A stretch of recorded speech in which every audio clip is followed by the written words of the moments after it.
Une femme très gaie qui vend des bonbons arrive chez un couple et lui dit « Bonjour, je vends ces bonbons pour vous adoucir la vie. » La femme jette le pot de bonbons par terre et dit « Sors d'ici, sale vendeuse. » La vendeuse n'aime pas cette réaction et dit « Pourquoi as-tu fait ça avec mes bonbons ?» Le garçon se penche pour aider la vendeuse quand la femme le tire en lui demandant s'il va vraiment aider ce mendiant et il répond « Mon Dieu Andressa, regarde ce que tu as fait. » Andressa n'aime pas sa réaction, devient jalouse et dit que le seul contact avec une femme qu'il peut avoir est avec elle. Pendant ce temps, la vendeuse qui ramasse toujours des bonbons par terre la traite de toxique pour avoir agi de la sorte avec son petit ami. Andressa botte alors le pot et suit « Allons-y David. » Après le départ du couple, la vendeuse se fâche car elle ne supporte plus de vivre cette vie.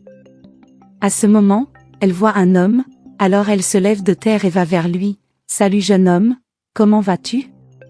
Je m'appelle Paola et je vends des bonbons, tu ne veux pas adoucir ta vie ?» Le garçon répond « Ce bonbon a l'air vraiment délicieux, mais je ne suis pas intéressé. » Paola insiste « S'il te plaît, achète quelque chose, j'ai très faim. » Le garçon demande si elle peut survivre juste en vendant des bonbons et elle répond que c'est très difficile à cause de jours comme ça où elle ne vend rien.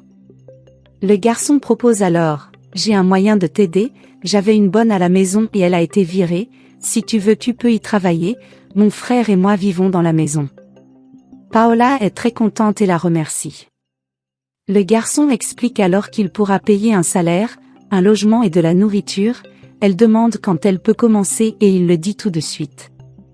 Avant de partir, elle demande s'il peut lui acheter quelque chose à manger et il dit que la maison a beaucoup de choses délicieuses. David est immobile quand Andressa demande ce qu'il fait, il répond qu'il pense juste à la vie et elle lui dit d'aller faire du shopping avec elle pour des vêtements. David l'interrompt en disant qu'elle ne lui commande pas et elle dit « Je ne le fais pas, n'est-ce pas? Je fais ce que je veux, maintenant allons-y. » David reste debout en disant « Je veux juste être en paix, nous avons été forcés d'être ensemble. » Et elle répond « Ta famille voulait l'argent de mon père, maintenant tu dois me supporter. » Fatigué, David envoie Andressa hors de sa vie et elle lui demande s'il veut vraiment rompre l'accord en sachant que ce sera mauvais pour sa famille et il n'arrête pas de lui dire de sortir de là. À ce moment-là, elle le pousse à terre en lui disant « C'est à toi d'apprendre que tu ne joues pas avec moi. » Chez le gars qui l'a engagé, Paola fait la vaisselle, quand David apparaît en disant « Salut bon après-midi, qui es-tu » Elle se retourne et répond « Oh tu ne m'as pas reconnu, n'est-ce pas? Où est ta femme qui m'a maltraité ?» À ce moment-là, David la reconnaît et lui dit « C'est toi la fille aux bonbons, n'est-ce pas ?» Elle dit oui, mais quelle est maintenant la nouvelle bonne? David répond « D'accord, fais-moi une tasse de thé et je vais me changer et je reviens tout de suite. » Elle demande « Je ne comprends pas, tu ne veux pas en demander un s'il te plaît ?» Il rit juste et s'en va. Paola se demande comment elle va faire du thé alors qu'elle ne sait pas. Puis il va dans le tiroir et prend une tasse et du thé, met de l'eau dans le verre et commence à jeter diverses épices à l'intérieur. Peu de temps après le retour de David demandant si le thé est prêt, elle lui demande d'être plus polie, mais il dit ensuite que c'est une blague et lui tend la tasse.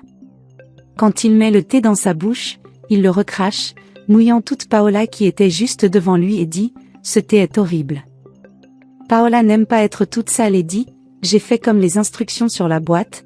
Si ça ne s'est pas bien passé ce n'est pas de ma faute, maintenant regarde je suis toute sale. » Après cela, elle part, va au cintre et commence à chercher autre chose à porter, à ce moment-là quelqu'un laisse une note sous la porte écrite « Je suis désolée de t'avoir sali, si tu veux je peux l'apprendre à faire thé. » Elle sourit et sent que depuis ce moment elle ressent quelque chose de différent pour David, quelque chose qu'elle n'a jamais ressenti pour aucun autre homme, car il n'est pas comme tout le monde, il est attentif et affectueux. Un jour, les deux sont sur le canapé quand Andressa arrive en demandant ce qui se passe là-bas et David répond que ce n'est pas ce qu'elle pense, mais elle demande « Qu'est-ce que ce vendeur de bonbons dégoûtants fait ici ?»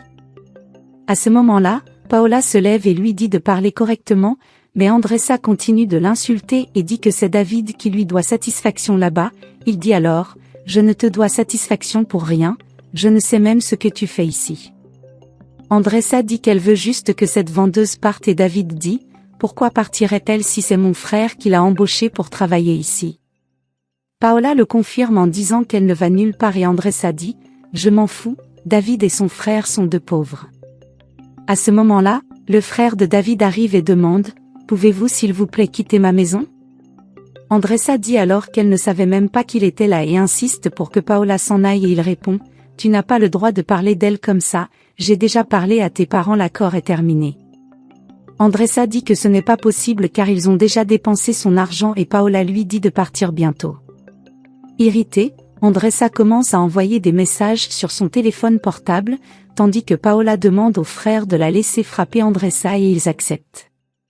Paola arrive derrière Andressa et la fait tomber par terre. Elle dit « C'est à toi d'apprendre ». Andressa répond que ça ne va pas rester comme ça, puis elle se lève et s'en va.